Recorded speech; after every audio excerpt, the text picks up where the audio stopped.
नमस्कार। आज हम आपको एक ऐसी कहानी सुनाने जा रहे हैं जो हमें सिखाती है कि सच्ची खूबसूरती दिल में होती है, न कि दौलत में। और हिम्मत और समझदारी से हर मुश्किल को हराया जा सकता है। आइए कहानी शुरू करते हैं। अगर आप पहली बार केटीवी स्टोरी चैनल पर आए हैं तो हमारे परिवार का हिस्सा बनने के लिए चैनल को सब्सक्राइब कर लीजिए और वीडियो अच्छी लगे तो इसे लाइक, शेयर और कमेंट करके हमें अपना प्यार जरूर दिखाइएगा। आपका सहयोग ही हमारी प्रेरणा है। बात बहुत ही पुरानी है, जब एक नगर में एक बहुत अमीर व्यापारी रहता था। उसकी एक बेटी थी जिसका नाम था सुधा। व्यापारी की पत्नी का देहांत बहुत पहले हो चुका था। उसी ने अपनी बेटी को पाल पोस कर बड़ा किया था। व्यापारी अब काफी बूढ़ा हो चुका था और उसे हमेशा अपनी बेटी के भविष्य की चिंता रहती थी। वह चाहता था कि उसके जीते जी उसकी बेटी का विवाह हो जाए, परंतु इससे पहले कि वह अपनी इस इच्छा को पूरी कर पाता, अचानक एक दिन व्यापारी की मृत्यु हो गई। अब व्यापारी की बेटी सुधा इस दुनिया में बिल्कुल अकेली थी। सुधा की उम्र इस समय लगभग 14 साल की थी और तब उसके एक दूर के चाचा ने उसकी जिम्मेदारी ली और उसकी देखभाल करने लगा। कुछ समय और बीता। सुधा अब 18 साल की युवती बन चुकी थी। अब उसका चाचा सुधा की शादी कर देना चाहता था, परंतु असल बात तो ये थी कि चाचा बहुत ही लालची और मक्कार किस्म का आदमी था।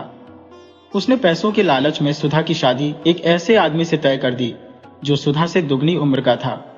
सुधा ने अपने चाचा से साफ साफ कह दिया था कि वह उस बूढ़े आदमी से शादी नहीं करेगी। उसके चाचा ने उसे समझाने की कोशिश की, बेटा, वह आदमी बहुत अमीर है, उससे शादी करने के बाद उसकी सारी दौलत पर हमारा कब्जा हो जाएगा। मगर सुधा ने अपने चाचा की एक न सुनी। उसका चाचा बहुत ही लालची और पत्थर दिल आदमी था। उसे सुधा पर बिल्कुल भी तरस नहीं आया और उसने सुधा को मकान में बंद कर दिया। जब भी वह चाचा मकान से बाहर जाता, कमरे में बड़े बड़े ताले लगा देता। काफी दिन इसी तरह से बीत गए। आखिरकार सुधा ने उस कैद से आजाद होने की एक तरकीब सोच ली। एक दिन उसने अपने चाचा से कहा, चाचा जी, मैं आपको नाराज नहीं करना चाहती। जिस बूढ़े आदमी के साथ आप मेरी शादी करवाना चाहते हैं, मैं एक शर्त पर उसे अपना पति मान लूंगी। आपको मेरी एक इच्छा पूरी करने का वचन देना होगा।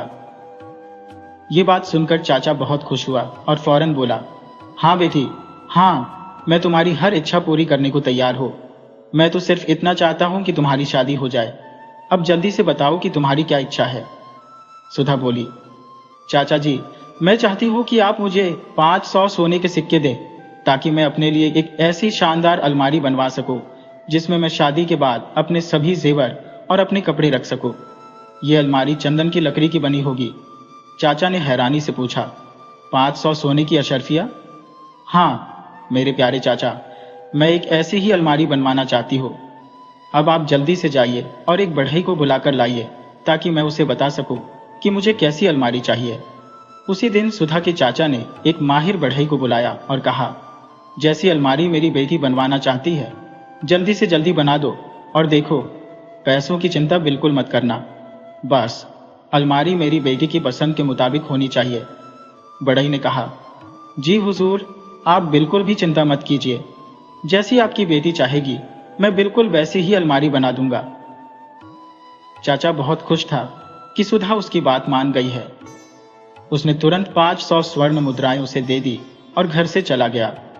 तब सुधा ने बढ़ई को हिदायत दी, तुम एक ऐसी अलमारी बनाओ जिसके अंदर 5 खाने हो और एक खाना उसमें ऐसा होना चाहिए जिसमें मैं आसानी से छुप सकूं, और उसमें एक ऐसा दरवाजा हो जिसे मैं अंदर से जब चाहूं खोलूं और जब चाहूं बंद कर लूं। यह कहकर सुधा ने उस बढ़ई को एक कीमती हीरा दिया और कहा कि अलमारी के उस खुफिया दरवाजे के बारे में उसके चाचा को बिल्कुल न बताए। बढ़ई वह हीरा लिया और वापस अपनी दुकान पर लौट गया। कुछ ही दिनों के बाद उसने एक ऐसी खूबसूरत अलमारी तैयार कर ली जिसके अंदर 5 खाने बने हुए थे और सुधा के कहे मुताबिक एक खुफिया दरवाजा भी लगा हुआ था। अब सुधा ने एक दिन अपने चाचा से आंख बचाकर अलमारी का खुफिया दरवाजा खोला और उसमें 1 हफ्ते के लिए खाना और पानी छुपा दिया।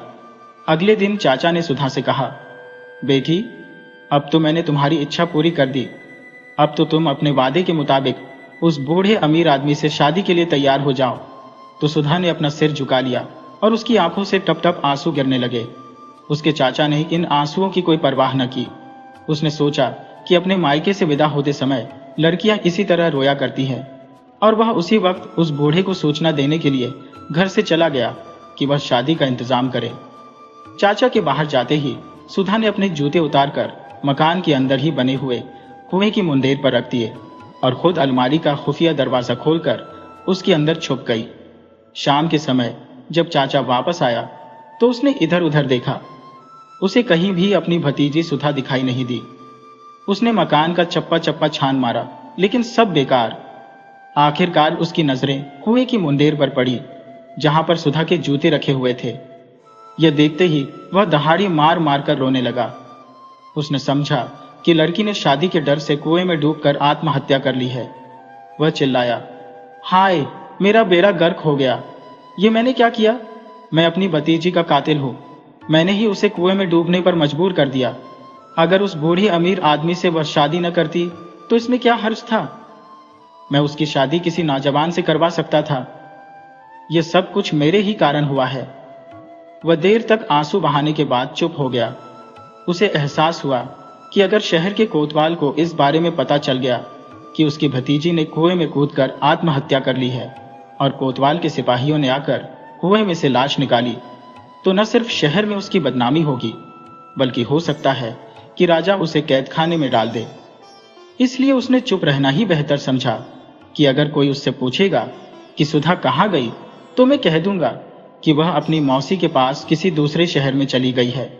लेकिन चाचा की खुशकिस्मती थी कि किसी ने भी सुधा के बारे में उससे कुछ नहीं पूछा, मगर उसके दिल को ऐसा सदमा लगा कि वह जब भी कामकाज से फुर्सत पाकर घर में दाखिल होता तो उसकी प्यारी भतीजी की तस्वीर उसकी आंखों के सामने घूमने लगती और वह मुंह छुपाकर देर तक आंसू बहाता रहता। वह अलमारी जो सुधा ने बनवाई थी और जिसमें वह छुपी हुई थी, उसे देखकर चाचा का मन और भी दुखी हो जाता था। वह सोचता, कितने शौक से मेरी भतीजी ने यह अलमारी बनवाई थी। आखिरकार उसने यह फैसला कर लिया कि वह इस अलमारी को बढ़ई को वापस दे देगा और कहेगा कि इस अलमारी को बेच दे, जो भी कीमत मिले वह मुझे दे दे। वह अलमारी बहुत ही कीमती और सुंदर थी। बढ़ई खुशी खुशी उसे उठाकर अपनी दुकान पर ले गया और अलमारी को अपनी दुकान पर सजा दिया। उसी दिन राजा का बेटा राजकुमार यश घोड़े पर सवार होकर बाजार में से कुछ जेवर खरीदने के लिए वहां आया था, क्योंकि उन दिनों उसकी शादी होने वाली थी और वह अपनी होने वाली दुल्हन के लिए अपनी पसंद के जेवर खरीदना चाहता था। बाजार से गुजरते हुए राजकुमार की नजर बढ़ई की दुकान में रखी हुई उस खूबसूरत अलमारी पर पड़ी। वह सोचने लगा, ऐसी सुंदर अलमारी तो मेरे महल में भी नहीं है। और फिर राजकुमार ने मुंह मांगी कीमत देकर वह अलमारी खरीद ली और अपने नौकरों को आदेश दिया कि बड़े ही ध्यान से इसे महल में लेकर जाया जाए और इसे खास तौर पर उस कमरे में सजा दिया जाए जहां मैं सोता हूं। नौकरों ने वह अलमारी ले जाकर राजकुमार के सोने वाले कमरे में रख दी और अच्छी तरह से सजा दी। उस अलमारी के आने से राजकुमार के कमरे की शान और भी बढ़ गई थी। राजकुमार जब उस अलमारी को देखता तो बहुत खुश होता, लेकिन उसने कभी भी उस अलमारी को खोलकर नहीं देखा, क्योंकि वह चाहता था कि जब उसकी शादी होगी तो उसकी पत्नी ही आकर इस अलमारी को खोलेगी और इसका इस्तेमाल करेगी। राजकुमार की आदत थी, वह रात का खाना अपने कमरे में ही खाया करता था।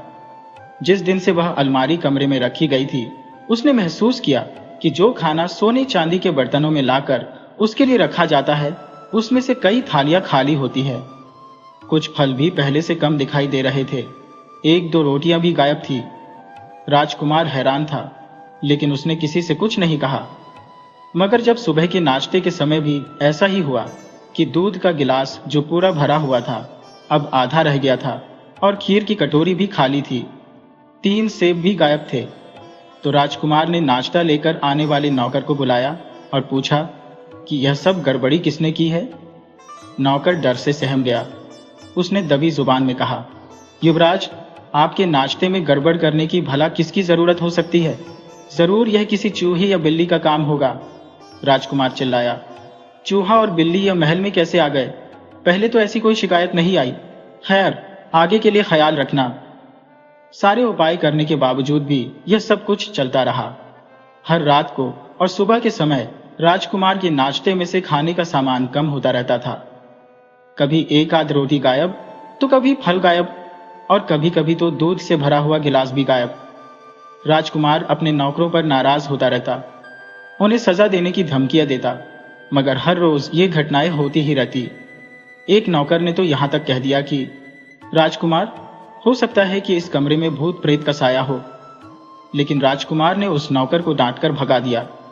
एक दिन राजकुमार ने सुबह आंखें खोली और नौकर उसके सामने नाश्ता लेकर आया, तो राजकुमार ने देखा कि थाली में हर चीज पूरी और सही थी। उसने नौकर को आदेश दिया कि वह थाली मेज पर रखकर चला जाए। इसके बाद राजकुमार हाथ मुंह धोने के लिए चला गया। जब वह वापस आया तो आते ही उसकी नजरें सामने रखे हुए नाश्ते पर पड़ी। उसका मुंह हैरानी से खुला का खुला रह गया, क्योंकि नाश्ते में से कुछ चीजें गायब थी। उसने देखा कि दूध का गिलास भी आधा रह गया था। राजकुमार को लगने लगा कि शायद इस कमरे में भूत प्रेत ने अपना डेरा बसा लिया है। नाश्ते में से चीजें गायब कर देना उसी की हरकत है। अगर कोई और आदमी होता तो डर के मारे उस कमरे को खाली कर देता और उसमें अकेले सोने की हिम्मत तो कभी न करता। लेकिन राजकुमार बहुत ही बहादुर था। उसने सोचा कि यह कैसा भूत है जो इंसानों की तरह नाश्ता करता है और खाने का शौकीन है, इसे पकड़ना चाहिए। इसीलिए राजकुमार ने यह फैसला किया कि वह रात जागकर काटेगा और देखेगा कि यह भूत कहां से आता है। और फिर उस रात राजकुमार अपने पलंग पर लेट गया और वह सोने का नाटक करने लगा। आधी रात के बाद उसके कानों में एक अजीब सी आवाज आई। उसने धीरे से गर्दन घुमाई तो देखा अलमारी में से एक बहुत ही सुंदर लड़की निकलकर बाहर आई। उसने सोए हुए राजकुमार को एक नजर देखा और फिर दबे पांव उस मेज की तरफ बढ़ गई जिस पर रात का खाना रखा हुआ था। राजकुमार ने जानबूझकर वह खाना नहीं खाया था। वह लड़की जल्दी जल्दी से खाना खाने लगी। राजकुमार, जो कि सोने का नाटक कर रहा था, वह बीच बीच में आंखें खोलकर लड़की को देख लेता था। थोड़ी ही देर में लड़की ने पेट भरकर खाना खाया और फिर दबे पांव वापस अलमारी में जाकर छिपने लगी कि तभी राजकुमार ने लपक कर उसका हाथ पकड़ लिया। सुधा के गले से एक चीख निकली और वह घबराकर बेहोश हो गई।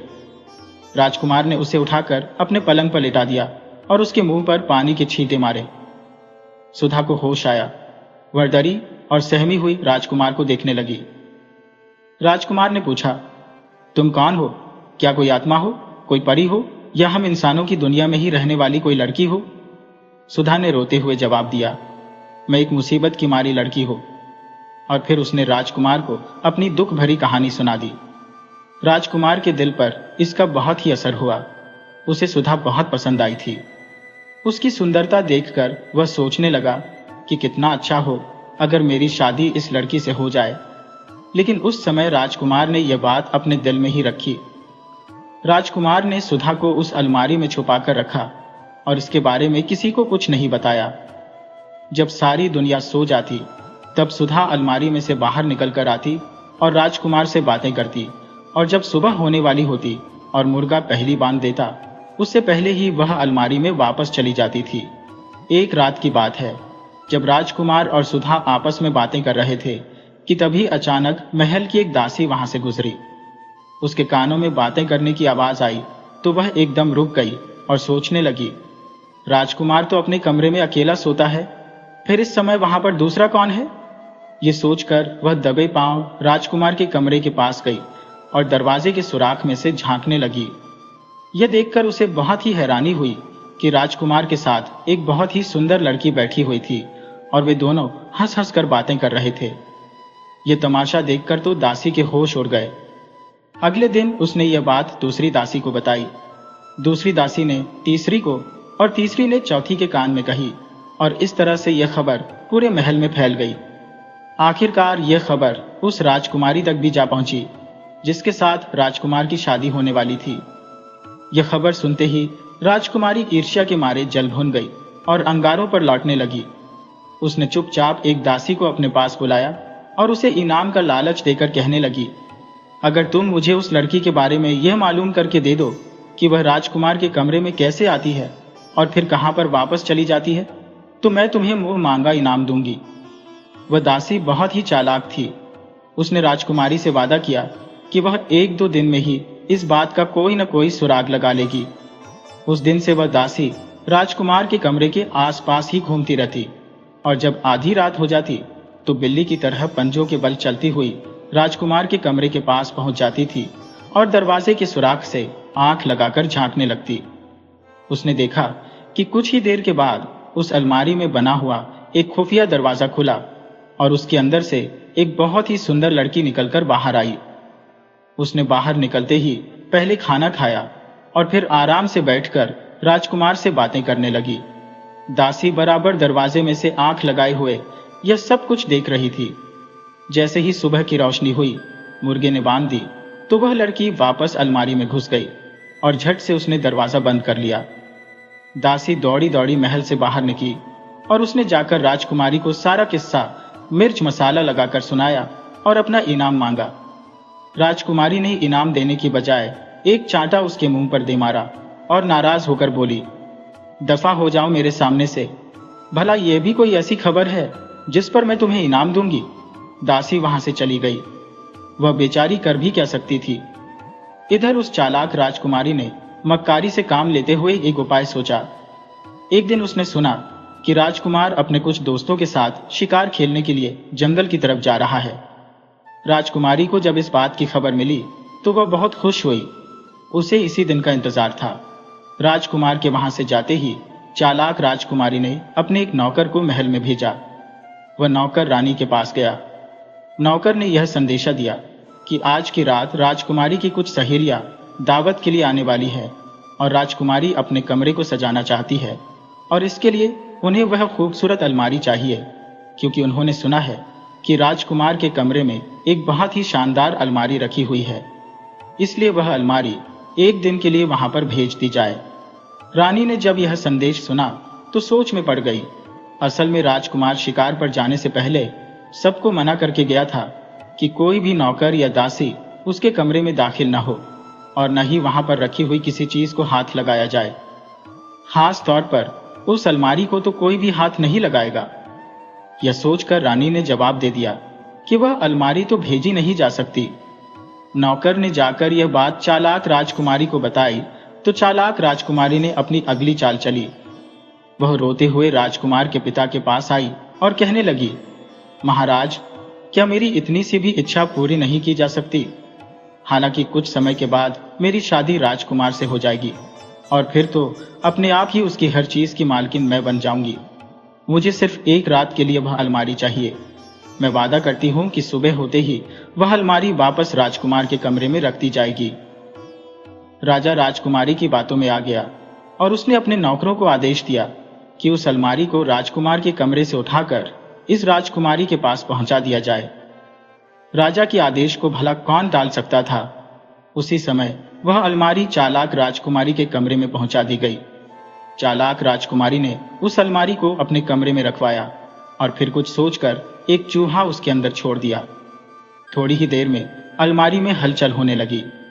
बेचारी सुधा चूहे के डर के मारे मजबूर होकर अलमारी का दरवाजा खोलकर बाहर निकल आई और भागने लगी, लेकिन ज्यादा दूर न जा सकी। उसका पैर फिसला और वह नीचे गिर पड़ी।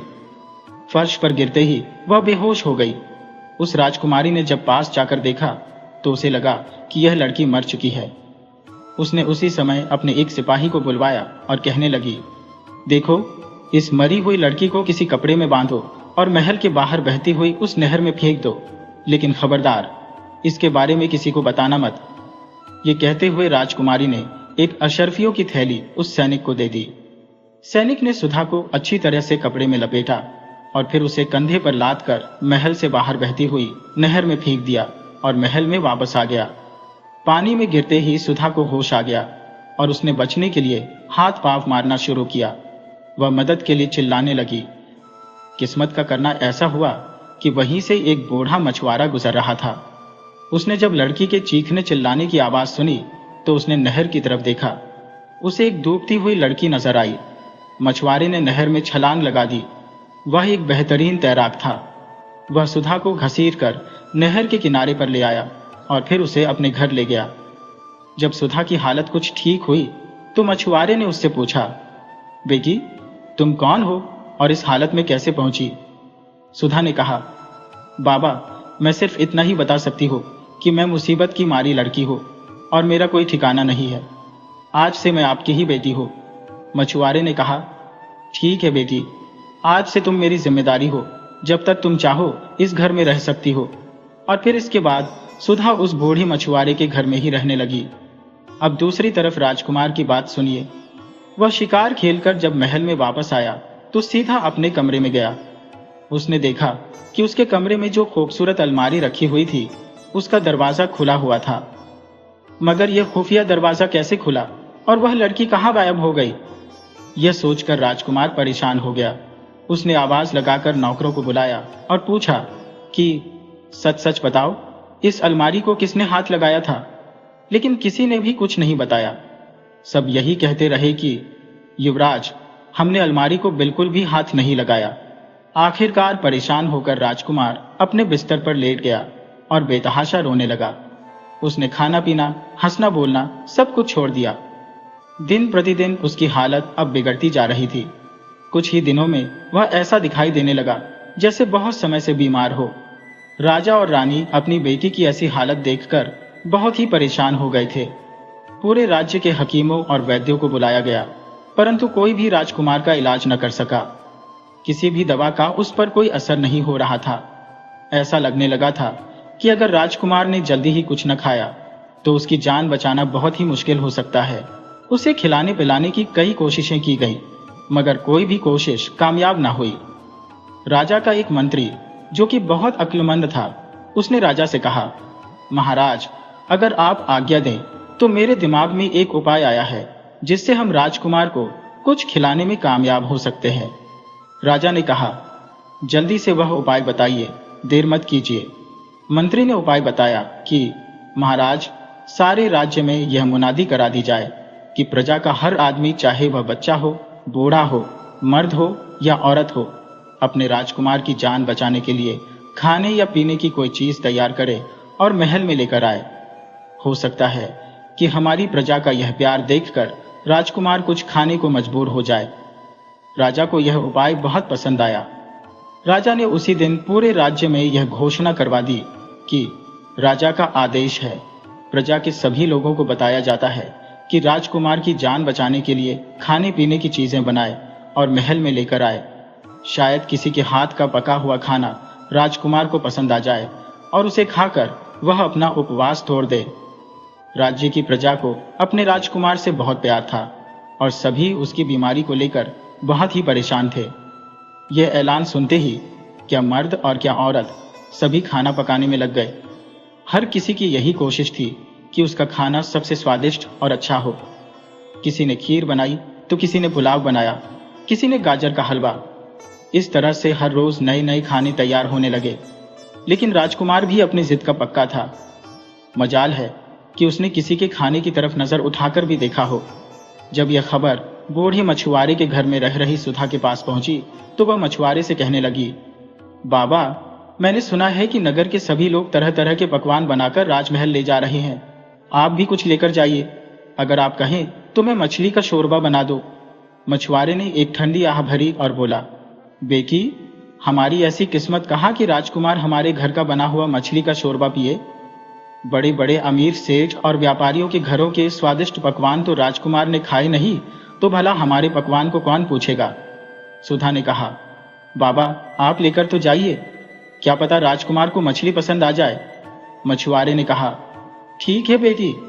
सुधा ने बड़ी मेहनत से मछली का बहुत ही मजेदार शोरबा तैयार किया और मिट्टी की एक प्याली में भरकर मछुआरे को सौंप दिया कि अभी इसे लेकर जाइए और राजकुमार की सेवा में पेश कीजिए। चलते समय सुधा ने चुपके से एक अंगूठी उस प्याली में डाल दी थी। यह अंगूठी राजकुमार ने ही उसे एक दिन उपहार के रूप में दी थी। बूढ़ा मछुआरा महल की तरफ रवाना तो हुआ, परंतु लोग उसका मजाक उड़ाने लगे, उस पर ताने कसने लगे। किसी ने कहा, इस बूढ़े की तो आंख मारी गई है, ये मछली का शोरबा मिट्टी के प्याले में लेकर जा रहा है। दूसरे ने आवाज लगाई, अरे बूढ़े बाबा, इस गुस्ताखी के लिए राजकुमार आपको फांसी पर लटका देगा। अगर शोरबा लेकर ही जाना है तो किसी अच्छे बर्तन में लेकर जाते। तीसरे ने कहा, शायद इस बूढ़े को कुछ इनाम पाने की उम्मीद है। अरे बेवकूफ बूढ़े, राजकुमार ने बड़े बड़े व्यापारियों और सेठों के घर का खाना तो खाया नहीं, तो भला तुझे वहां कौन पूछेगा। इस तरह से लोगों ने बूढ़े मछुआरे का खूब मजाक उड़ाया। वह बेचारा भी सोचने लगा कि सचमुच मेरी इतनी औकात नहीं कि मैं महल में जाऊं। उसके दिल में कई बार यह ख्याल आया कि उसे उल्टे कदम घर वापस लौट जाना चाहिए, मगर फिर वह सुधा के बारे में सोचता कि उसने इतने चाव से राजकुमार के लिए यह शोरबा तैयार किया है। अगर मैं वापस चला गया तो उसका दिल टूट जाएगा। हाँ, अगर राजकुमार को यह पसंद ना आया तो इसमें मेरा क्या कसूर। इस तरह की बातें दिल में सोचता हुआ वह मछुआरा आखिरकार राजमहल में दाखिल हो गया। राजा ने अपने पहरेदारों को यह आज्ञा दे रखी थी कि प्रजा का कोई आदमी राजकुमार के लिए अगर खाने की कोई चीज लेकर आएगा तो उसे कोई नहीं रोकेगा। दरबारियों और सिपाहियों ने झटपट मछुआरे को राजकुमार के सामने ले जाकर खड़ा कर दिया। राजकुमार ने एक नजर बूढ़े मछुआरे पर डाली और फिर न जाने क्या हुआ कि वह एकदम से उठ बैठा। उसने आदेश दिया कि बूढ़े के हाथ से वह प्याला ले लिया जाए। नौकरों ने वह प्याला राजकुमार को दे दिया। राजकुमार बोला, इतनी अच्छी खुशबू। और फिर राजकुमार ने उस शोरबे को मजे ले लेकर पीना शुरू कर दिया। सभी लोग हैरान थे कि इस बूढ़े की तो किस्मत जाग गई। राजकुमार ने फटाफट सारा शोरबा पी लिया और जब सारा शोरबा खत्म हो गया तो राजकुमार की नजर प्याले के नीचे पड़ी तो उसे वहां पर अपनी अंगूठी दिखाई दी जो उसने अलमारी वाली लड़की को दी थी। अंगूठी देखते ही राजकुमार उछल पड़ा जैसे उसकी जान में जान आ गई हो। उसने हैरानी से बूढ़ी मछुआरे का हाथ पकड़ा और उसे एक तरफ ले गया। बोला, बाबा जल्दी बताओ यह शोरबा किसने बनाया था। बूढ़े मछुआरे ने शुरू से लेकर आखिर तक उसे सारा किस्सा कह सुनाया कि उसे महल के पास वाली नहर में एक लड़की डूबती हुई मिली थी। उसे बचाकर वह अपने घर ले आया और उसे अपनी बेटी बना लिया। यह शोरबा उसी लड़की ने तैयार किया है। राजकुमार ने उसी वक्त मंत्री को आदेश दिया कि जल्दी से एक पालकी मछुआरे के घर में भेजी जाए और बहुत ही इज्जत के साथ उस लड़की को महल में लेकर आया जाए। राजकुमार के आदेश का पालन हुआ। सुधा को महल में पहुंचा दिया गया और तब राजकुमार ने सुधा से इस घटना के बारे में पूछा तो सुधा ने रो रो कर अपनी सारी दुख भरी कहानी उसे सुना दी। राजा को भी जब इसके बारे में पता चला तो उसने आदेश दिया कि उस मक्कार राजकुमारी के साथ राजकुमार की सगाई तोड़ दी जाएगी और फिर तीसरे दिन राजकुमार की शादी सुधा के साथ बड़ी धूमधाम से कर दी गई। पूरे नगर में दिए जलाए गए, गाने बजाने की महफिलें लगी, आतिशबाजी छोड़ी गई, गरीबों में खाना बांटा गया और फिर बूढ़े मछुआरे को राजकुमार ने अपने महल में ही अपने साथ रख लिया और उसे रहने के लिए एक बहुत ही आलीशान कमरा दे दिया गया। उस बूढ़े मछुआरे ने अपनी बाकी की जिंदगी उसी महल में गुजारी, जबकि राजकुमार और सुधा ने अपने नए जीवन की शुरुआत की। दोस्तों, यह कहानी हमें सिखाती है कि सच्चा प्यार और अच्छाई कभी व्यर्थ नहीं जाते। जीवन में जब भी कोई मुश्किल आए तो हिम्मत और ईमानदारी से काम लेना चाहिए, क्योंकि अच्छे कर्मों का फल हमेशा अच्छा ही होता है।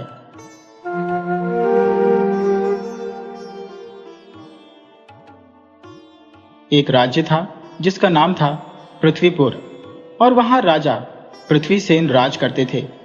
उनकी अभी कुछ ही समय पहले शादी हुई थी।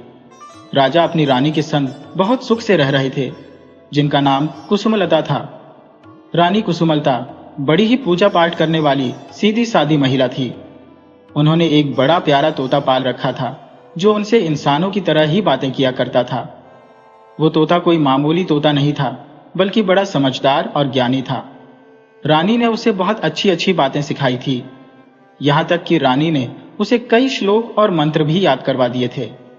एक दिन ऐसा आया कि रानी के उस प्यारे तोते ने अपना शरीर छोड़ दिया।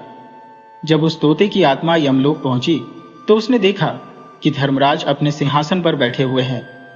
तोते की आत्मा ने आदर से धर्मराज को प्रणाम किया। धर्मराज ने उसे आशीष देते हुए कहा, आओ तोते, तुम्हारा स्वागत है।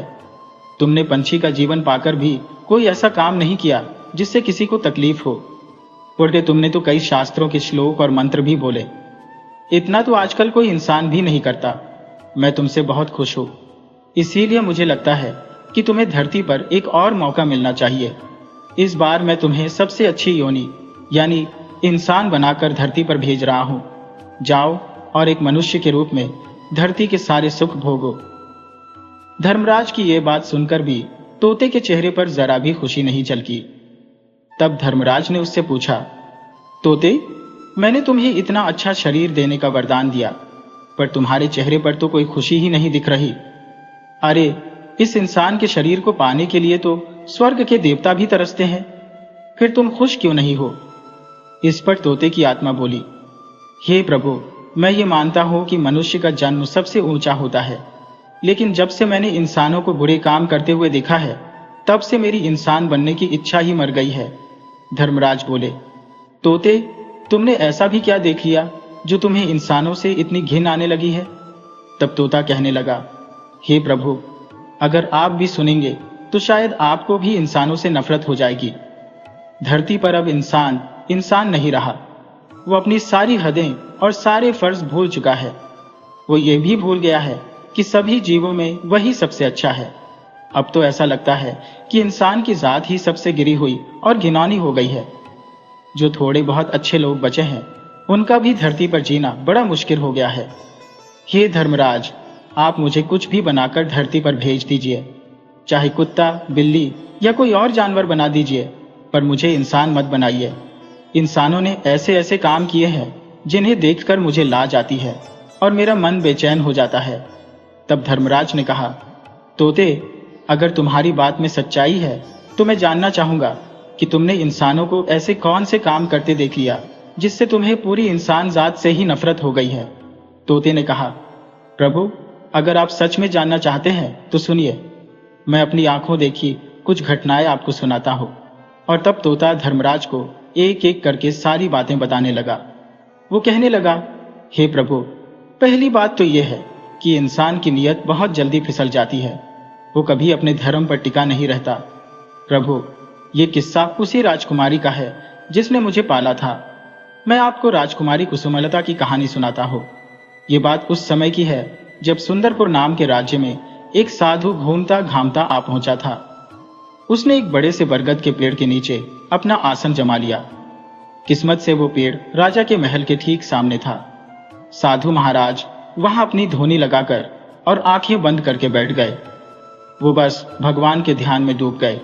न हिलना, न डुलना, न कुछ खाना पीना, न किसी से बात करना। इसी तरह बैठे बैठे कई दिन बीत गए। उस राजा के नगर में वैसे तो कई साधु भीख मांगने आते रहते थे। किसी की लंबी लंबी जटाई होती तो कोई शरीर पर राख मले रहता था, कोई गेरुए कपड़े पहनता तो कोई सफेद, लेकिन ये साधु सबसे अलग था, एकदम साफ सुथरा। उसने भी गेरुए रंग के ही कपड़े पहने थे। धीरे धीरे उस साधु के आने की बात दूर दूर तक फैल गई। जो कोई भी उस साधु के बारे में सुनता, वो उसके दर्शन करने चला आता। उस बरगद के पेड़ के नीचे लोगों का अच्छा खासा जमावड़ा रहने लगा। लोग बस इसी आस में बैठे रहते कि कब साधु आंखें खोलें और वो उनसे आशीर्वाद ले सके। बातें होते होते उस साधु की खबर राजा के कानों तक भी जा पहुंची। राजा के मन में भी बड़ी इच्छा जागी कि उसे भी उस साधु से मिलना चाहिए। जब राजा साधु के पास गया तो साधु ने अपनी आंखें खोली। राजा ने कहा, साधु महाराज, आप मेरे राज्य में आए, मैं इससे बहुत खुश हूं। मुझे तो ऐसा लग रहा है जैसे आपने मेरे मन की मुराद पूरी करने के लिए ही दर्शन दिए हैं। मेरे पास दुनिया का हर सुख है, पर बेटा नहीं है। बस एक ही बेटी है जिसकी उम्र अब 16 साल हो गई है। असल में राजा की बेटी यानी राजकुमारी कुसुमलता बहुत ही रूपवान थी। उसके राज्य के रिवाज के हिसाब से उसकी सगाई बचपन में ही हो गई थी। उसका मंगेतर पड़ोस के ही पृथ्वीपुर राज्य का राजकुमार था। कुछ ही समय बाद दोनों की शादी भी होने वाली थी। शादी होने तक राजकुमारी को महल से बाहर जाने की मनाही थी। वो बस महल के अंदर ही रहा करती थी। जब कभी उसका मन घूमने का करता तो वो पहरेदारों के साथ ही जाती थी। इतनी सुंदर बेटी का बाप होने के बाद भी राजा खुश नहीं था। उसके मन में तो बस यही एक इच्छा थी कि उसका एक बेटा होता जो उसके बाद राज्य गद्दी संभालता। साधु के बारे में सुनकर राजा के मन में यह ख्याल आया कि अगर साधु उसे आशीर्वाद दे दे तो शायद भगवान उसकी ये इच्छा पूरी कर दे। ये सोचते ही राजा ने साधु के लिए महल के अंदर ही एक बहुत सुंदर कुटिया बनवा दी। उस कुटिया तक जाने का रास्ता पेड़ों के झुंड से होकर गुजरता था। उसके चारों तरफ ऊंची ऊंची दीवारें भी खड़ी कर दी गई। जब वो सुंदर सी कुटिया बनकर तैयार हो गई तो राजा ने साधु महाराज से विनती की, साधु महाराज, आप महल के अंदर बनी इस कुटिया में आकर रहिए, क्योंकि ये बाहर की जगह आपके लिए ठीक नहीं है। साधु ने राजा की बात मान ली और अपने चेलों के साथ महल के अंदर बनी उस कुटिया में चला गया। जब साधु की खबर महल में जवान राजकुमारी तक पहुंची तो उसके मन में भी साधु को देखने की इच्छा हुई। असल में वो अपने मंगेतर राजकुमार के बारे में साधु से कुछ पूछना चाहती थी। एक रात की बात है, राजकुमारी ने अपनी एक दासी को साथ लिया और झाड़ियों में छिपते छिपाते अकेली ही उस कुटिया में चली गई जहां साधु महाराज थे। साधु महाराज ने जब राजकुमारी को देखा तो वो चौंक गए। उसने इतनी सुंदर लड़की तो कभी सपने में भी नहीं देखी थी। साधु राजकुमारी को देखते ही उस पर फिदा हो गया और उसने राजकुमारी से कह दिया कि वो उससे शादी कर ले। ये सुनकर राजकुमारी को बड़ा धक्का लगा और उसने अपने पल्लू से अपना मुंह छिपा लिया और वहां से भाग खड़ी हुई। साधु को राजकुमारी से ऐसी उम्मीद नहीं थी। उसे बहुत गुस्सा आया और उसने पास में रखा अपना खंजर उठाया और जोर से घुमाकर भागती हुई लड़की के पीछे फेंक दिया। खंजर सीधा राजकुमारी के पैर में जा लगा। राजकुमारी ने वो खंजर खींचकर बाहर फेंका और दौड़ती हुई अपने कमरे में वापस चली गई। कमरे में पहुंचकर उसने अपने घाव को धोया और उस पर मरहम पट्टी की।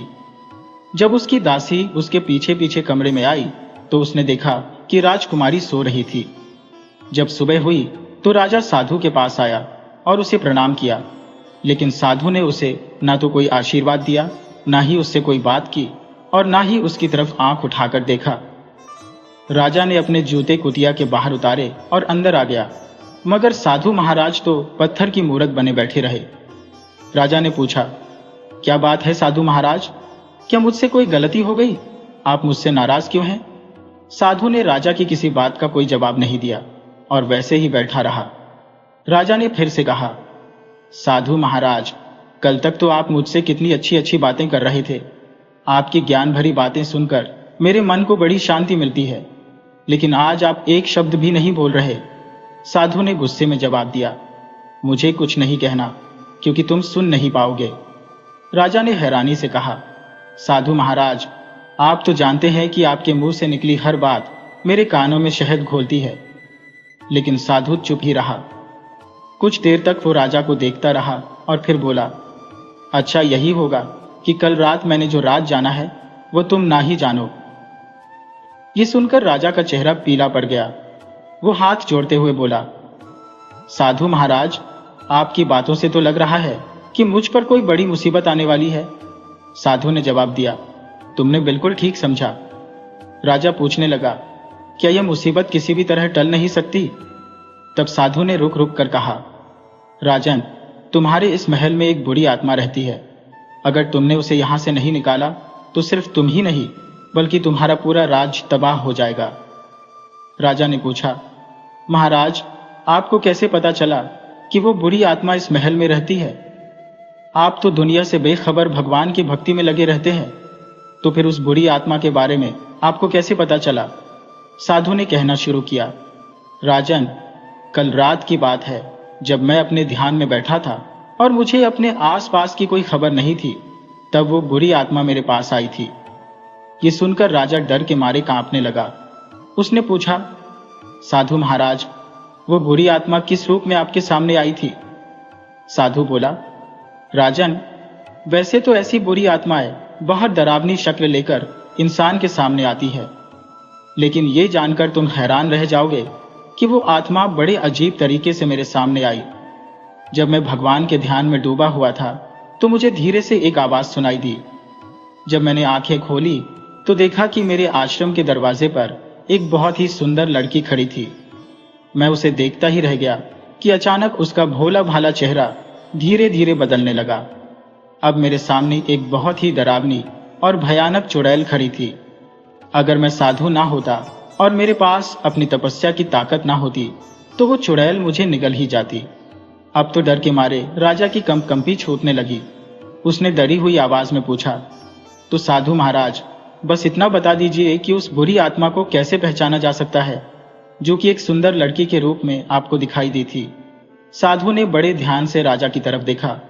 अब राजा उसे एक बहुत ही कमजोर और डरपोक इंसान लग रहा था। साधु ने कहा, उसकी एक टांग जख्मी है, यही उसकी निशानी है। जब उसे ढूंढ लो तो मेरे पास ले आना, फिर मैं तुम्हें बताऊंगा कि उसके साथ क्या करना है। ये सुनते ही राजा महल में गया और उसने ये हुक्म दे दिया कि राज्य की हर लड़की उसके सामने अपने पैर दिखाए। तुरंत राजा के हुक्म पर अमल हुआ, मगर किसी भी लड़की के पैर में कोई घाव नहीं था। आखिर में उसकी अपनी बेटी यानी राजकुमारी कुसुमलता की बारी आई। वो अपने पैर के घाव को छिपा नहीं सकी थी। अब उसका राज खुल चुका था। राजा दुख और गुस्से से पागल हो गया और भागते भागते साधु के पास पहुंचा। उसने पूरी खबर साधु महाराज को बताई। साधु तो पहले से ही तैयार बैठा था। उसने फौरन कहा, राजन, तुमने इतने सालों तक अपनी बेटी को पाल पोस कर बड़ा किया, लेकिन मुझे दुख है कि तुम्हारे साथ धोखा हुआ।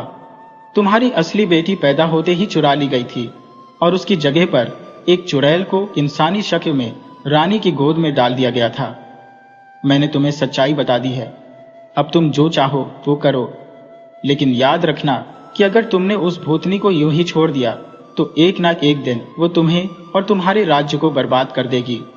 राजा, जो कि साधु की हर बात को ऐसे मानता था जैसे वो भगवान का हुक्म हो, उसने घबराते हुए पूछा, साधु महाराज, अब मैं क्या करूं?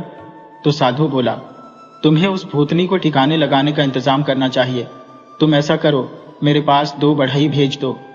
राजा ने तुरंत साधु के हुक्म को माना और 2 बढ़ई साधु के पास भेज दिए गए।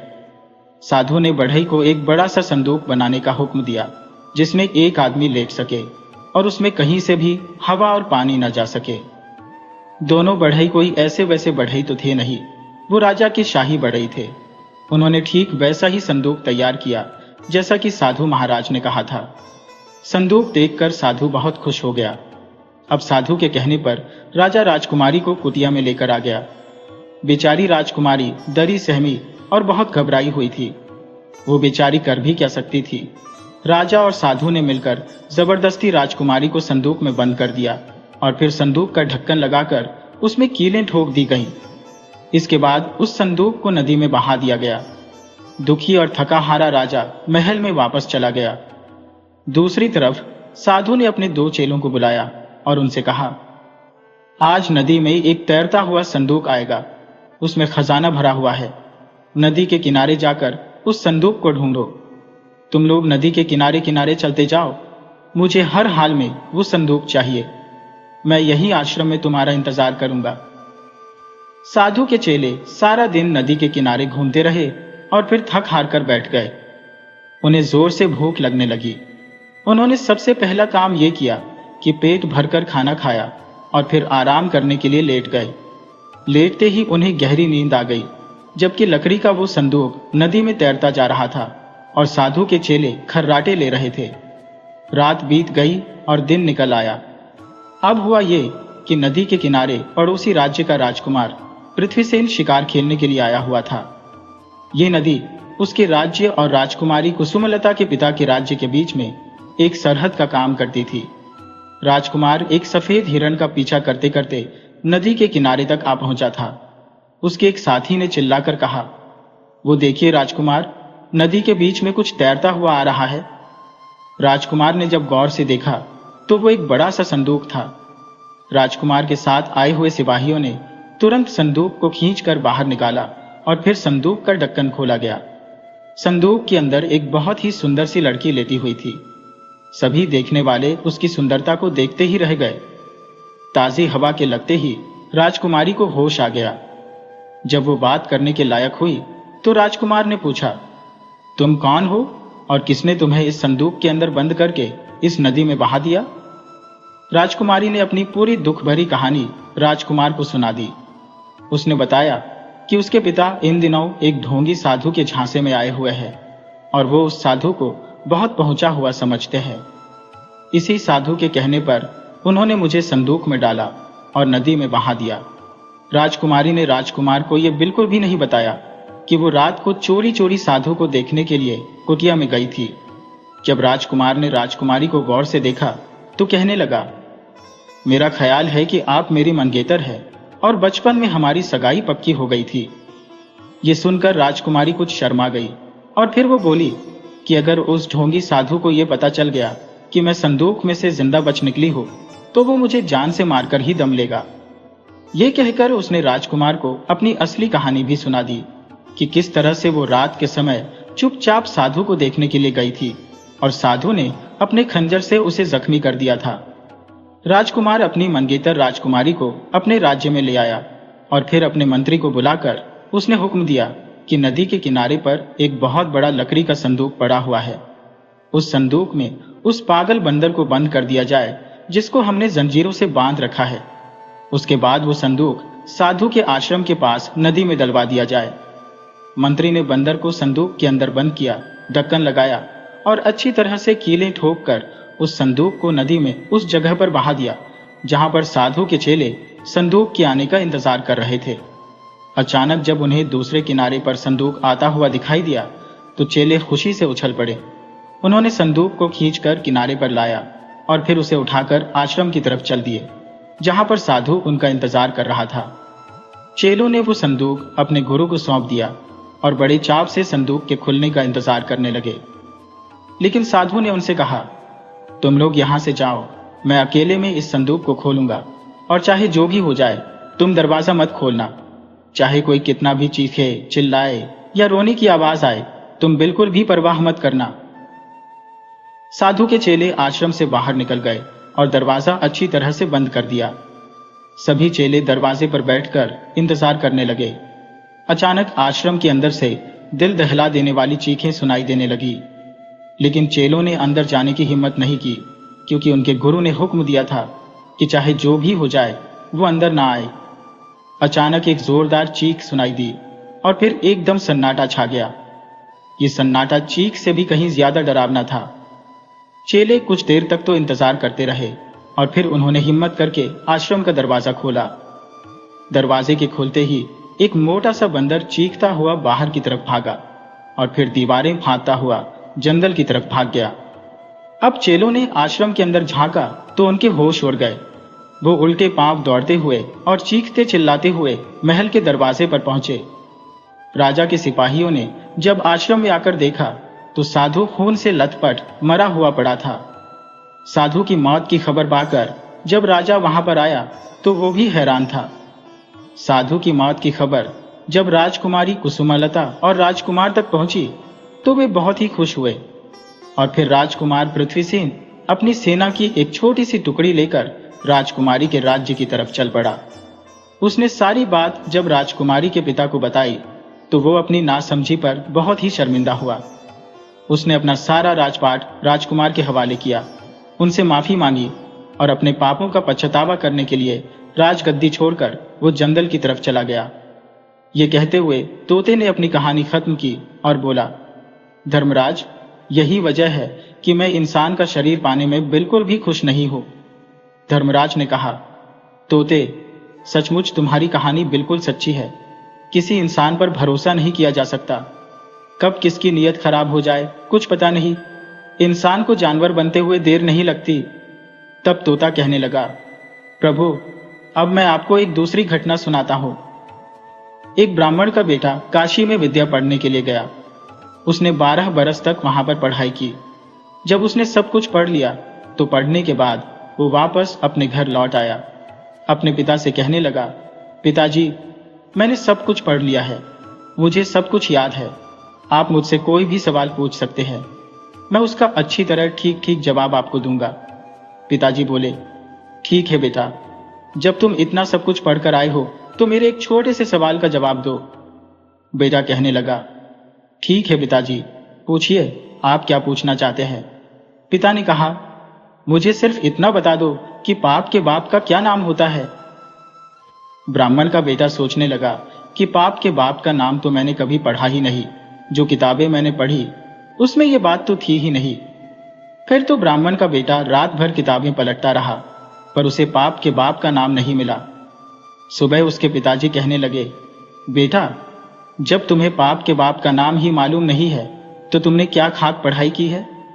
अभी तक तो तुम्हें पाप के बाप का नाम ही नहीं पता अपने पिता की ये बात सुनकर ब्राह्मण का बेटा कहने लगा, आप चिंता मत कीजिए पिताजी, आखिर मैं एक ब्राह्मण का बेटा हूं। मैं पाप के बाप का नाम ढूंढकर ही वापस लौटूंगा, चाहे इसके लिए मुझे कुछ बरस और क्यों न लग जाए। इतना कहकर वो ब्राह्मण का बेटा अपने घर से वापस काशी की तरफ चल दिया। रास्ते में उसे बहुत तेज प्यास लगी। एक नगर उसे दिखाई दिया तो पंडित जी उस घर के पास पहुंचे और वहां पर जाकर आवाज लगाने लगे, मुझे बहुत जोर की प्यास लगी है, अगर घर के अंदर कोई है तो मुझे पानी पिला दो। और तभी घर के अंदर से एक स्त्री निकली। उसने ब्राह्मण को पानी पिला दिया। ब्राह्मण ने जी भर कर पानी पिया और पानी पीने के बाद औरत से पूछा कि ये किसका घर है। वो स्त्री कहने लगी, ब्राह्मण जी, आपको ये बात पानी पीने से पहले पूछनी चाहिए थी कि ये किसका घर है। अब आपने पानी पी लिया, तब आप पूछ रही हैं कि ये किसका घर है। तो सुनिए, ये एक वैश्या का घर है। मैं एक वैश्या हूं और मेरा नाम चंपा है। पंडित जी ने जैसे ही वैश्या का नाम सुना तो एकदम से उन्होंने अपने कान पकड़ लिए और कहने लगे, हे भगवान, ये क्या हो गया, मुझसे तो भारी पाप हो गया, मैंने एक वैश्या के घर का पानी पी लिया। अब तो ब्राह्मण मन ही मन सोचने लगा, पाप के बाप का नाम तो मिला नहीं, एक पाप और हो गया।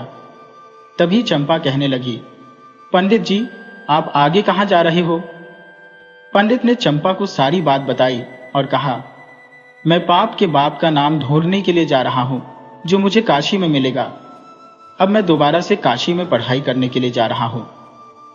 पंडित जी की बात सुनकर चंपा ने सोचा कि 12 बरस तक काशी में पढ़कर आए, पंडित जी को यह भी नहीं मालूम कि पाप के बाप का नाम क्या है और ये फिर से पढ़ने के लिए काशी जा रहे हैं। मगर ये जरूरी भी नहीं कि पंडित जी जब काशी में जाए तो उन्हें पाप के बाप का नाम मालूम पड़ जाए। जब ये मेरे पास आए ही है तो क्यों ना मैं ही इन्हें बता दूं कि पाप के बाप का नाम क्या है। ऐसा सोचकर वैश्या पंडित जी से कहने लगी, पंडित जी, आपको पाप के बाप का नाम मालूम करना है ना, तो काशी जाने की क्या जरूरत है, पाप के बाप का नाम तो मैं ही आपको बता सकती हूँ।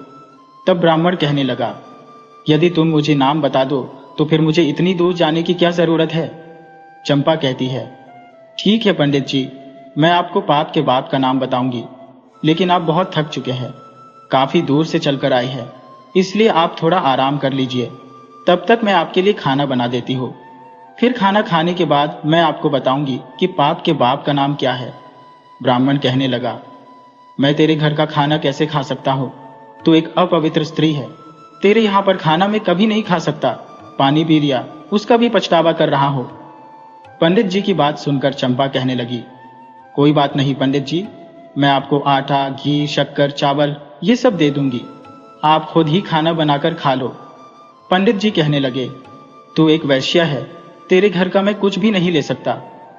पंडित जी की बात सुनकर चंपा कहने लगी, पंडित जी, अगर आप मेरे हाथों से ये सारा सामान ले लेंगे तो मैं आपको दक्षिणा के रूप में 5 सोने की मोहरें भी दे दूंगी।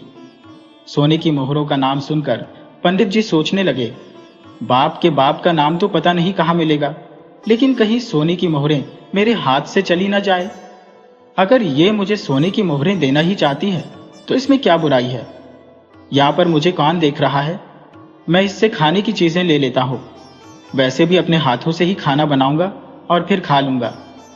अब तक जिन पंडित जी को आटा दाल लेने में भी पाप लग रहा था, मगर 5 सोने की मोहरों का लालच उनके मन में आ गया तो उनकी सारी परेशानी खत्म हो गई। उन्होंने वैश्या के हाथ से खाना बनाने का सामान ले लिया और फिर वहीं पर पंडित जी आटा, घी और शक्कर लेने के बाद अपने हाथों से खाना बनाने लगे।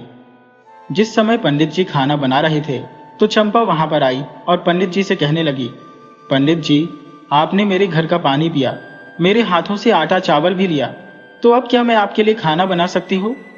पंडित कहने लगे, चंपा, तेरे घर का खाना बनाने का सामान मैंने ले लिया, यही बहुत है, तू एक अपवित्र स्त्री है, तेरे हाथों का बना हुआ खाना मैं कभी नहीं खा सकता। चंपा कहने लगी, पंडित जी, आप चिंता मत कीजिए, अगर आप मेरे हाथों से बना हुआ खाना खा लेंगे तो मैं आपको उसके बदले में 5 सोने की मोहरें और दे दूंगी। पंडित जी सोचने लगे, अगर मुझे खाना खाने के बदले में 5 सोने की मोहरें और मिल जाए तो मेरे पास 10 सोने की मोहरें हो जाएंगी। पंडित जी सोचने लगे, मुझे खाना खा लेना चाहिए, यहाँ पर भला मुझे कौन देख रहा है, और फिर वो चंपा से कहने लगे, मैं तुम्हारे हाथ का खाना खा लेता हूं, लेकिन तुम नहाने के बाद ही खाना बनाना। चंपा ने कहा, ठीक है पंडित जी, मैं नहाने के बाद ही खाना बनाऊंगी। और इस तरह से 5 सोने की मोहरें देने के बाद चंपा ने पंडित जी के लिए खाना तैयार किया और उनके सामने रख दिया। पंडित जी बोले, बस अब तुम चली जाओ, मैं अपने हाथों से खाना खा लूंगा। तब चंपा कहने लगी, पंडित जी, मैंने आपके लिए खाना बनाया है, तो आप मेरे हाथों से खा भी लीजिए, इससे क्या फर्क पड़ता है। अब तो पंडित जी कहने लगे, तुम एक अपवित्र स्त्री हो, मैंने तुम्हें उंगली पकड़ाई, अब तुम पूरा हाथ पकड़ना चाहती हो, मैं तुम्हारे हाथों से कभी खाना नहीं खा सकता। तभी चंपा कहने लगी, पंडित जी, यदि आप सचमुच मेरे हाथों से खा लेंगे तो मैं आपको 5 सोने की मोहरें और दे दूंगी। पंडित जी सोचने लगे, अगर ये मुझे 5 सोने की मोहरें और दे देगी तो मेरे पास 15 सोने की मोहरें हो जाएगी। पंडित बोले, ठीक है, अगर तुम मुझे खाना खिलाना ही चाहती हो तो मुझे अपने हाथों से खाना खिला सकती हो। पंडित जी की बात सुनकर चंपा ने पंडित जी के लिए खाने की थाली परोसी। सामने पंडित जी बैठे थे, दूसरी तरफ चंपा बैठी थी और बीच में खाने की थाली थी। चंपा ने निवाला तोड़ा और अपने हाथों से पंडित जी के मुंह की ओर बढ़ाया। पंडित जी ने चंपा के हाथों से निवाला लेने के लिए अपना मुंह खोल दिया। जैसे ही पंडित जी ने मुंह खोला, तब चंपा ने पंडित जी के गाल पर एक जोरदार तमाचा जड़ दिया। पंडित जी आग बबूला हो गए और कहने लगे, तेरी ये हिम्मत, तू एक वैश्या होकर मुझ पर हाथ उठाती है, थप्पड़ मारती है, तूने बहुत बड़ा पाप किया है। चंपा ने कहा, मैंने कोई पाप नहीं किया पंडित जी, मैंने तो आपको सीख दी है। आप जिसकी तलाश में आए थे उसका जवाब बताया है। पाप तो आपने किया है, आप मेरे घर का पानी पीते हैं, आप मेरे घर का सामान लेते हैं, आपने मेरे घर पर खाना बनाया और मेरे हाथों से खाना खाने के लिए भी तैयार हो गए। जब आप एक वैश्या के यहाँ पर कोई काम कर नहीं सकते तो फिर आपने ये सब क्यों किया। पंडित जी कहने लगे, तुम्हारे भाव और तुम्हारे प्रेम के कारण। तो चंपा कहने लगी, प्रेम के कारण नहीं, बल्कि यूं कहिए कि लालच के कारण। आपको सोने की मोहरें दिखाई दे रही थी, इसीलिए आप मेरे घर का खाना खाने को तैयार हो गए, यहां तक कि मेरे हाथों से खाना खाने को भी तैयार हो गए। यही तो पाप का बाप है, लोभ। आपको लोभ दिखता गया और आप सब कुछ करते गए, आप वो सब कुछ करते गए जिसे आप पाप समझते थे। चंपा की बात सुनकर पंडित जी की आंखें खुल गईं। पंडित जी चंपा के पैरों में गिर गए और बोले, तुम कोई वैश्या नहीं बल्कि मेरी गुरु निकली, क्योंकि 12 बरस तक मैंने काशी में पढ़ाई की, उसके बाद भी मैं आज तक नहीं जान पाया कि पाप का बाप कौन है, और तुमने मुझे 1 मिनट में ही समझा दिया कि पाप का बाप कौन है। अब मैं समझ गया हूं कि पाप का बाप लोभ होता है और इंसान को कभी लालच नहीं करना चाहिए। लालच में आकर इंसान वो सभी पाप करता है जो कि मना है, जो कि शास्त्रों के खिलाफ है। इसके बाद वो तोता धर्मराज से कहने लगा, हे प्रभु, यही कारण है कि मैं एक मनुष्य की जाति में जन्म नहीं लेना चाहता। तब धर्मराज ने कहा, हे तोते, तुमने बिल्कुल सच कहा। आज के समय में मनुष्य बहुत ही गिरा हुआ हो चुका है और मैं तुम्हारी बात से पूरी तरह सहमत हूं। मैंने आज तक तुम जैसा ज्ञानी तोता नहीं देखा। मैं तुमसे बहुत खुश हूं, इसलिए मैं तुम्हें मोक्ष देना चाहता हूं। आज से तुम जन्म और मरण के चक्कर से बिल्कुल आजाद हो जाओगे और एक दिव्य आत्मा बनकर स्वर्ग में घूमोगे। ये कहानी सिखाती है कि लालच ही सारे पापों की जड़ है। जब इंसान के मन में लालच आ जाता है तो वो सही गलत, धर्म अधर्म सब भूल जाता है। अपनी नीयत को हमेशा साफ रखना ही सबसे बड़ी पूजा है।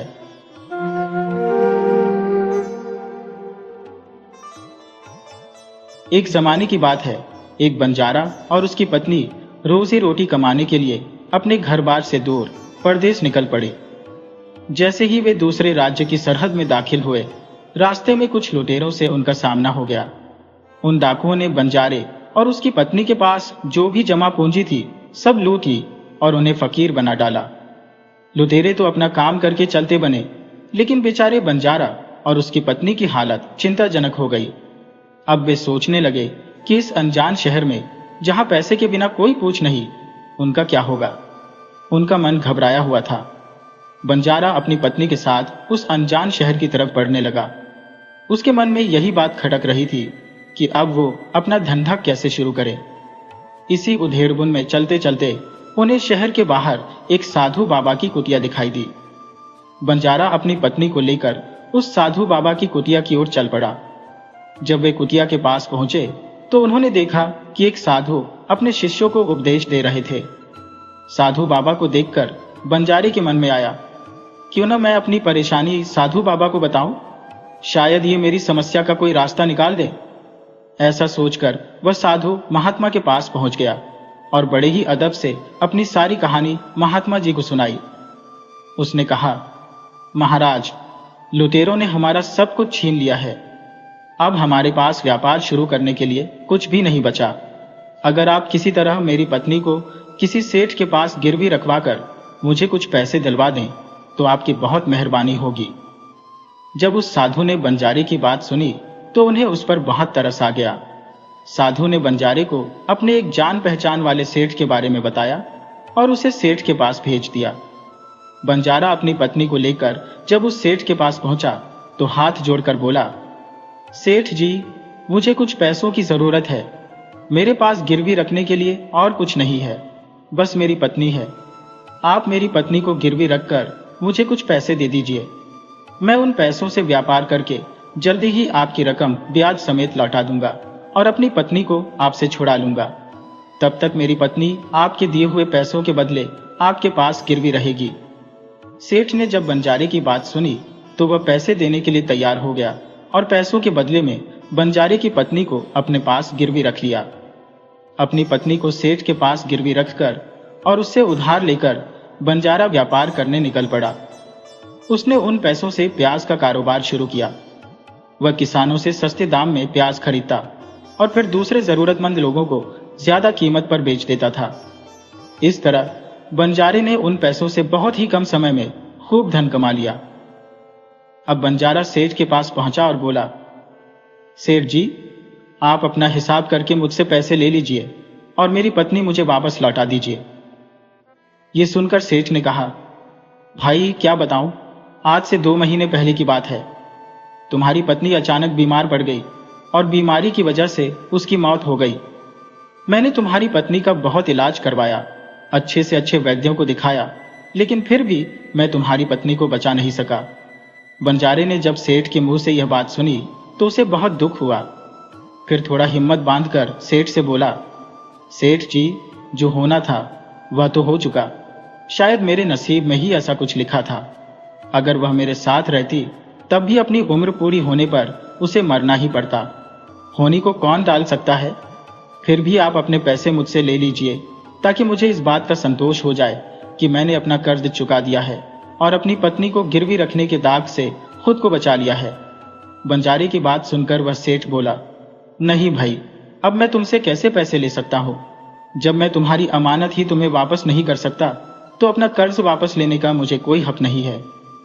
बंजारे ने बार बार सेठ से अपना कर्ज वापस लेने का आग्रह किया पर वह सेठ नहीं माना। फिर उदास होकर बंजारा वहां से निकला तो रास्ते में फिर उसी जगह पहुंचा जहां उन्हें पहली बार साधु महात्मा मिले थे। हमेशा की तरह इस बार भी साधु महात्मा चबूतरे पर बैठे अपने शिष्यों को उपदेश दे रहे थे। बंजारा भी मन की शांति के लिए वहीं जाकर बैठ गया और साधु महात्मा के प्रवचन सुनने लगा। साधु महात्मा ने जब बंजारे को देखा तो उसे तुरंत पहचान लिया और उसका हालचाल पूछने लगे। बंजारे ने अपने साथ अब तक जो भी घटा था वह सब महात्मा जी को बता दिया कि सेठ के पास उनकी पत्नी का देहांत हो गया है। महात्मा जी एक सिद्ध पुरुष थे। बंजारे की बात सुनकर साधु ने कहा, भाई, उस सेठ ने तेरे साथ धोखा किया है। तेरी पत्नी यकीनन जिंदा है। तेरी पत्नी को उस सेठ ने अपने घर में छुपा रखा है।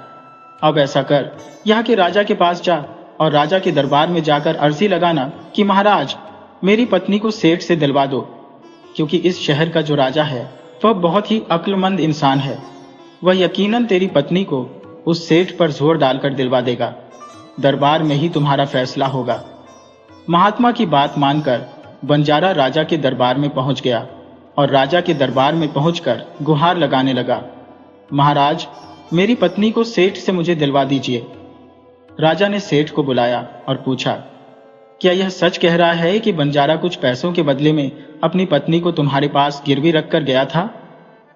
सेठ ने यह बात मान ली और कहा, हाँ राजन, बंजारे की ये बात बिल्कुल सच है। राजा ने फिर कहा, तुम इसकी पत्नी को क्यों नहीं लौटा रहे हो? राजा की बात सुनकर सेठ बोला, कैसे लौटाता महाराज? मैंने इस बंजारे को बता तो दिया, आज से 2 महीने पहले इसकी पत्नी की मौत हो चुकी है। महाराज, अब मैं यमराज के पास जाकर तो इसकी पत्नी को वापस नहीं ला सकता ना? राजा ने पूछा कि सेठ जी, तुम्हारा कोई गवाह है जो इस बात की तस्दीक कर दे कि इसकी पत्नी की मौत हो चुकी है?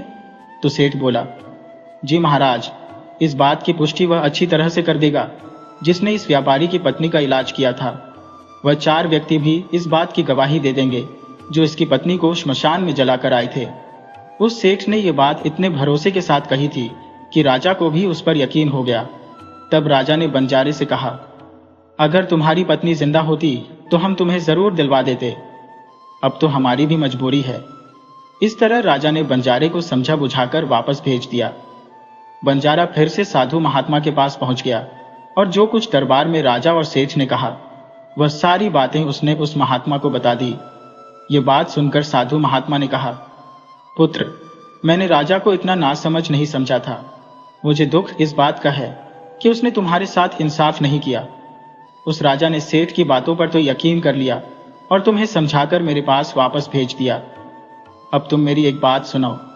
तुम एक बार फिर राजा के पास जाओ और उससे कहना कि सिर्फ 3 घंटे के लिए वह अपनी राजगद्दी पर मुझे बैठने का अधिकार दे दें। तब मैं राजा को बताऊंगा कि न्याय कैसे किया जाता है और अन्याय किसे कहते हैं। वह बंजारा एक बार फिर से राजा के दरबार में पहुंचा और जैसा उसे साधु महात्मा ने कहा था उसने राजा से कह दिया। राजा ने बंजारे की यह बात सुनी तो यह सुनकर राजा ने कहा, मुझे 3 घंटे के लिए राजगद्दी छोड़ने में कोई आपत्ति नहीं है। अगर ऐसा करने से तुम्हें न्याय मिल जाएगा तो मैं 3 घंटे के लिए अपनी राजगद्दी छोड़ दूंगा। तुम उन महात्मा को राज दरबार में ले आओ। राजा की यह बात सुनकर बंजारा साधु महात्मा के पास वापस गया और साधु महात्मा को राज दरबार में ले आया। जब साधु महात्मा राज दरबार में पहुंच गए तो राजा ने अपनी राजगद्दी छोड़ दी और महात्मा जी राजगद्दी पर विराजमान होते ही महात्मा के सामने सेठ जी को पेश किया गया। महात्मा ने सेठ से पूछा, सेठ जी, 2 महीने पहले जब बंजारे की पत्नी मर गई, इसका कोई सबूत है क्या? सेठ ने कहा, हाँ महात्मा जी, मेरे गवाह मौजूद है। फिर राजा बने साधु महात्मा के आदेश पर सेठ के गवाह पेश किए गए। सबसे पहले साधु बाबा ने उस वैद्य जी को बुलाया जिसने बंजारे की पत्नी का इलाज किया था। साधु बाबा ने उससे पूछा, क्यों भाई, आपने ही इस बंजारे की पत्नी का इलाज किया था? वैद्य बोला, जी हाँ महाराज, मैंने ही बंजारे की पत्नी का इलाज किया था। वैद्य की बात सुनकर साधु बाबा बोले, अच्छा वैद्य जी, मुझे यह बताओ कि तुम बंजारे की पत्नी का इलाज करने के लिए सेठ के घर जाते थे या फिर बंजारे की पत्नी इलाज करवाने के लिए तुम्हारे पास आती थी? राजा बने साधु महात्मा की बात सुनकर वैद्य जी राजा से बोले, महाराज, सेठ जी मेरे पास खुद आकर दवाई ले जाते थे। साधु बोले, यानी तुम यकीन के साथ यह नहीं कह सकते कि वह दवा सेठ बंजारे की पत्नी के लिए ही ले जाता था या फिर किसी और के लिए? साधु बाबा की बात सुनकर वह वैद्य बोला, यह बात मैं यकीन के साथ तो नहीं कह सकता कि सेठ जी किसके लिए दवाई ले जाते थे, लेकिन सेठ जी मुझसे दवाई जरूर लेकर जाया करते थे। वैद्य जी की बात सुनकर वह साधु बोला, इसका मतलब तो यही हुआ, तुम मरीज को बिना देखे ही दवाइयां दे देते हो। यह तो बहुत ही संगीन मामला है। तुम दवा के स्थान पर किसी को जहर भी तो दे सकते हो, और हो सकता है तुम्हारे दिए हुए जहर से ही इस बंजारे की पत्नी की मौत हो गई हो। साधु की यह बातें सुनकर वैद्य जी का चेहरा डर के मारे पीला पड़ गया। वह कांपते हुए स्वर में बोला, नहीं हुजूर, ऐसा हरगिज नहीं हो सकता। मैं अपने किसी मरीज को दवा के बदले जहर क्यों दूंगा? इस तरह से मेरी सारी इज्जत मिट्टी में मिल जाएगी। वैद्य जी की बात सुनकर वह साधु महात्मा बोले, अब तो तुम ऐसा ही कहोगे? मैं तुम्हें अपने फर्ज में लापरवाही करने के और एक मरीज के जीवन से खिलवाड़ करने के जुर्म में 50 कोड़े लगाने का आदेश देने जा रहा हूं। इसके साथ ही तुम्हारा मुंह काला करके सारे शहर में घुमाया भी जाएगा। अब तुम सोच लो, सच बोलोगे या फिर मैं सैनिकों को तुम्हें गिरफ्तार करने का आदेश दे दूं? ये सुनकर वैद्य जी का शरीर कांपने लगा और वह साधु बाबा के चरणों में गिर पड़ा और बोला, हुजूर, मुझे माफ कर दीजिए। मैं मानता हूं कि मैंने सेठ के बताए किसी भी मरीज का कोई इलाज नहीं किया। वह तो सेठ जी ने मुझे रुपए 5,000 दिए थे और कहा था यदि गवाही की जरूरत पड़े तो ऐसा कहकर उसके पक्ष में गवाही दे दूं। बस मेरा इतना ही गुनाह है कि मैंने लालच में आकर इस सेठ का प्रस्ताव मान लिया था। राजा बने साधु महात्मा ने कहा, कुछ भी हो, आपने अपराध तो किया ही है, इसलिए मैं तुम्हें झूठी गवाही के इल्जाम में 10 कोड़े लगाने का आदेश देता हूं। साधु महात्मा के आदेश का राजा के सैनिकों ने तुरंत ही पालन किया और सैनिकों ने फौरन ही वैद्य जी को पकड़ लिया और भरे दरबार में उसे कोड़े लगाने लगे। पहला कोड़ा लगते ही वैद्य जी जोर से चिल्ला पड़े और कहने लगे, महाराज मुझ पर रहम कीजिए, मैं मर जाऊंगा।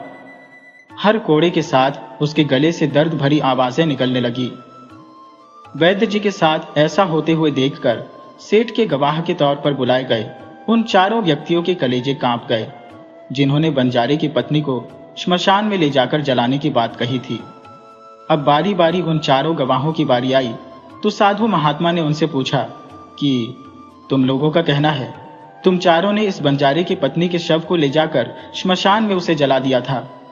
अब मुझे यह बताओ कि अंतिम संस्कार से पहले जब मृत शरीर को स्नान कराया जाता है, फिर उसे कफन में लपेटकर जमीन पर रखा जाता है, स्नान के दौरान क्या तुमने उस स्त्री का मृत शरीर देखा था? ये सुनकर उस सेठ के चारों गवाह कहने लगे, नहीं हुजूर, उसका मृत शरीर तो हमने देखा ही नहीं था। जब सेठ जी ने अर्थी तैयार कर ली थी, उसके बाद ही हम उसे श्मशान में ले गए थे और उसे जलाकर आए थे।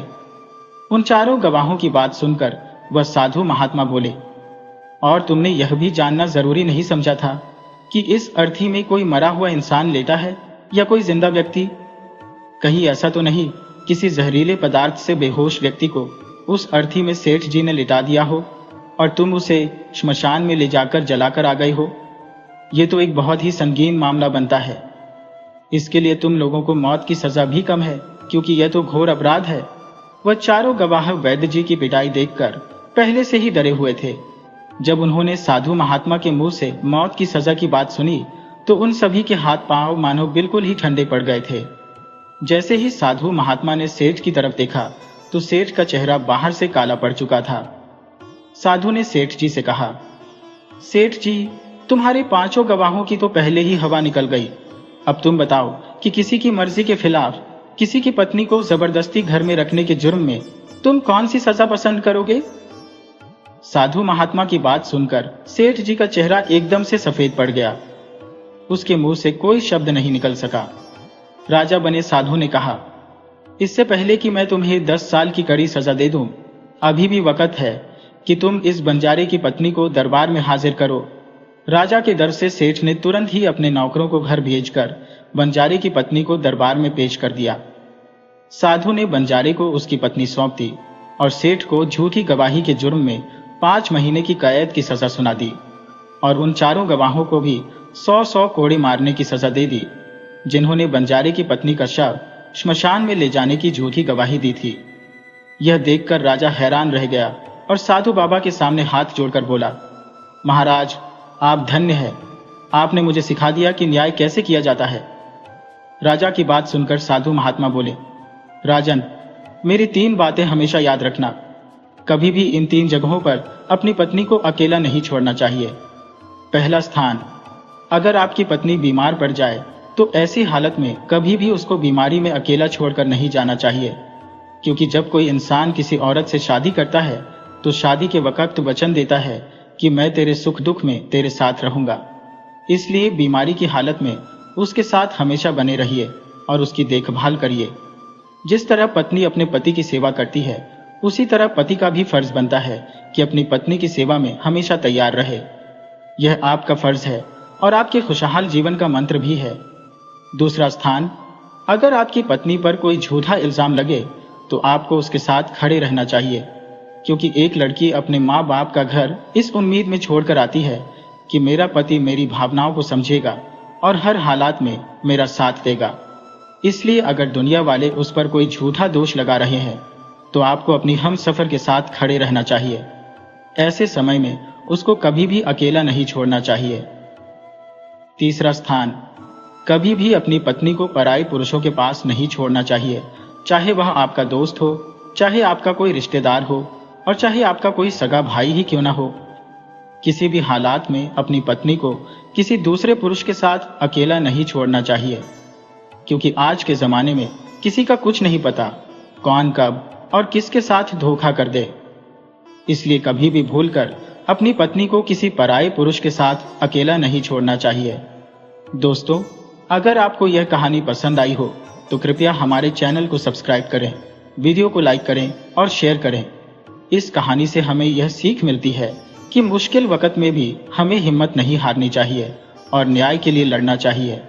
साथ ही हमें अपनों का साथ कभी नहीं छोड़ना चाहिए और हमेशा उन पर भरोसा रखना चाहिए।